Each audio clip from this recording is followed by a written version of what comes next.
learning.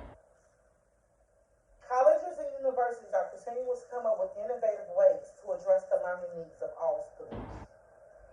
Some students must balance pursuing higher education and supporting themselves and their families. Online courses were created to help address the needs of these students. Sometimes students tend to think that completing a class online compared to a classroom setting is easier. However, when it comes to having in-person classes, it might be easier for students to comprehend because a physical teacher is in front of them. Therefore, there are advantages and disadvantages to both being in an in-person classroom and online learning. To begin, students expect their class to be easier just because they are taking it online.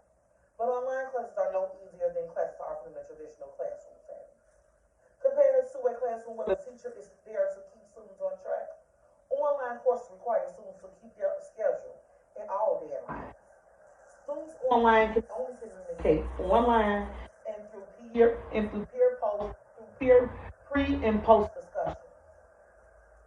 While classroom teachers can form while classroom students can form personal bonds with each other. Without extra push, e-learners can easily fall behind, according to Al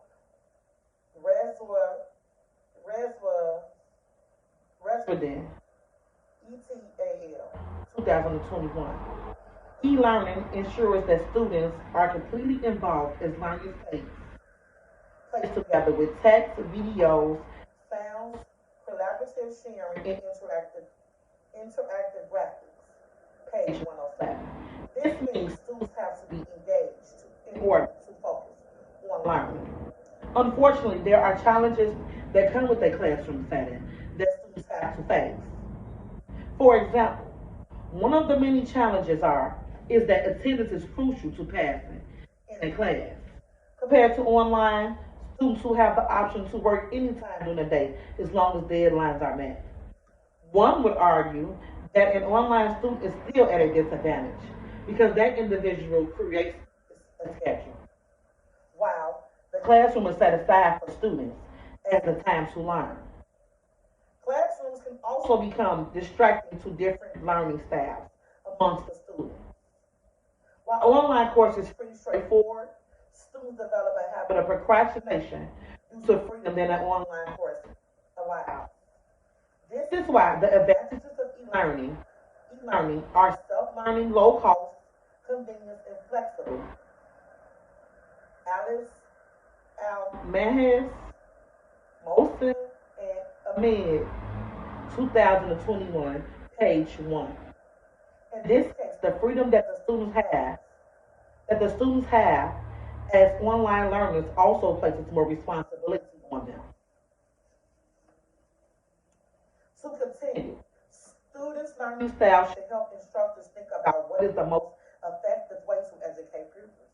For instance, for some students having learning difficulties, their teachers or professors have to cater to their plans to the students and place them into the best possible position to succeed. Or according to Kimmer, ETAL 2021, using e-learning tools, all the materials are available to the learners, and communication between learners and tutors. Learning, learning management systems, LMS, web-based training, WBT, and other e-learning applications and educational technologies are simplified and made user-friendly. Page 5. In a classroom, the teacher is there and the question can be asked and addressed simply by raising a hand. In contrast, when completing a course or you need assistance virtually, students must communicate by email. From there, students are offered to have online meetings through multiple online platforms, such as Google Meet, Zoom, or Teams. The challenge is that students have to wait longer in online courses to get answers to any issues that may arise. Tutoring is available for all students, regardless of the course setting. The problem is for an online course, students will have to go to a campus, which defeats the purpose of the virtual course. In conclusion, completing college is tough regardless of the type of course a student chooses. A lot of students have already started families and must work full time in addition to school. Every student is different, and the needs of every student are and the needs of students and the needs of every student are different. I use the visual aid of a bar graph. So I got this from Archena. I have to do better with their pronouncement. Archena Ade from Gira Alana University in Adora. The name of it is a comparison study, e-learning technique with traditional learning techniques.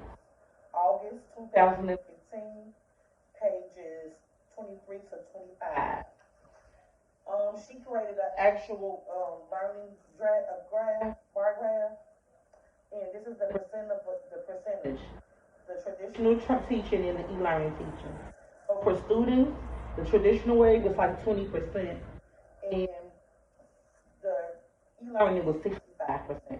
For researchers, the traditional way was 35, and the e-learning was 80. For teachers, it was 65, and the e-learning was 90. And for staff, about 10% learn traditional teaching and 60% learn e-learning.